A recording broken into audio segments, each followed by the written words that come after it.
Okay, Assalamualaikum. Hari ni saya nak buat soalan ni. Okay, so kita baca soalan dulu. Raja 15 menunjukkan segi 3 PQR dengan titik S ialah titik tengah. Maksudnya kalau titik tengah ni 1/2 lah kalau titik tengah. Atas garisan PR. Maksudnya titik S ni adalah 1/2 PR. Macam tu. Kenapa gelap ni? Okay. Okay, lepas tu dia bagi kat sini QP sama dengan 4P, QR sama dengan 5R. Okay, kita tulis buat koleksi kat tepi ni.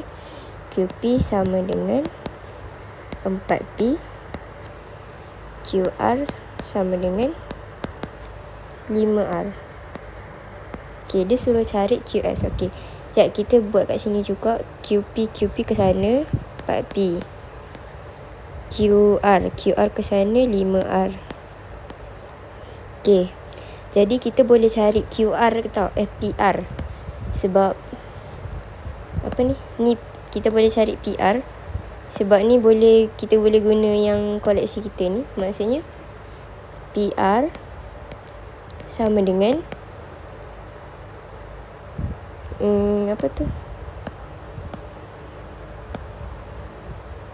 PR sama dengan PQ tambah QR. So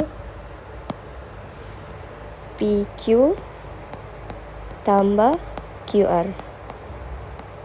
So sama dengan PQ kan QP kan 4P. So kalau PQ kita jadikan dia negatif 4P.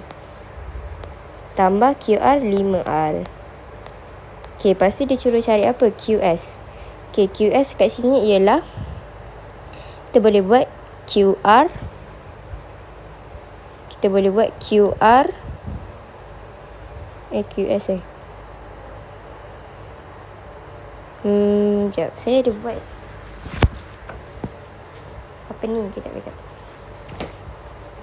surat.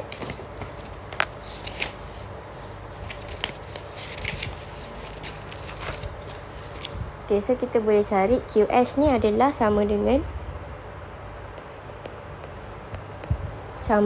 QP. QP tambah, okay, ni pergi Q, pergi P. Sekejap ni besar sangat ni. Ni kan QP tambah PS. Okay, so buat dulu QP tambah PS macam tu. Okay, lepas tu okay, so QP kita dah tahu kan 4P. PS adalah PS sini kan apa 1/2 kan. Jadi kan dia kata tadi 1/2 PR. So maksudnya 1/2 PR. PR kita dah dapat dah tadi yang ni. So kita masukkan je. Jadinya 4P tambah 1/2 darab negatif 4P tambah 5R. So saya dapat kat sini ialah 2P tambah 5/2R. So ini adalah apa tadi? QS. Macam tu. Okay, dah dapat 3 markah. Okay, lepas tu pula kita nak buat soalan yang B ni. Okay, soalan yang B ni pula dia kata diberi bahawa titik D negatif 2, 1, titik E negatif 7, 13. So ialah duduk 2 titik pada satu satas chartes. Maksudnya dia macam dalam satas chartes kan, macam ni kan.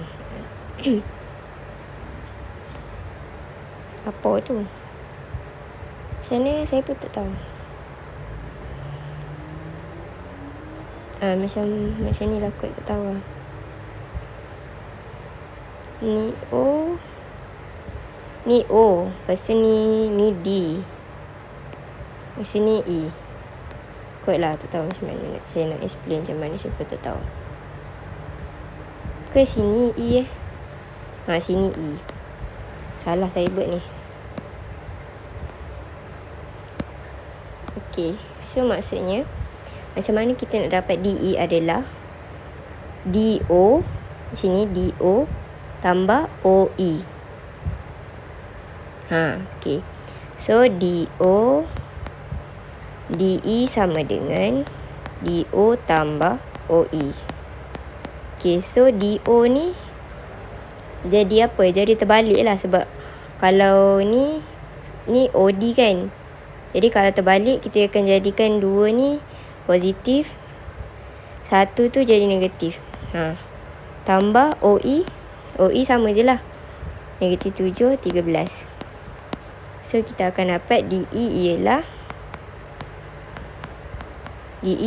negatif 5 dengan 12. Okey, dah dapat. Okey, lepas tu yang nombor 2 pula, vektor unit. Kalau vektor unit, kita kena guna teorem Pythagoras, vektor unit. Okey, macam mana kita kena buat? Menggunakan yang vektor yang kita dapat tadi, yang ni. Kita guna je lah macam ni. Teorem kan. Punca negatif 5 kuasa 2 tambah 12 kuasa 2. Lepas tu dapat 13. Lepas tu kita bentukkan jadi 1/13. Ni memang dia punya formula lah. 1/13. Ambil balik yang vektor dia tadi, negatif 5, 12. So dapat lah 2, 3, 6, 8. Maka bye. Itu je.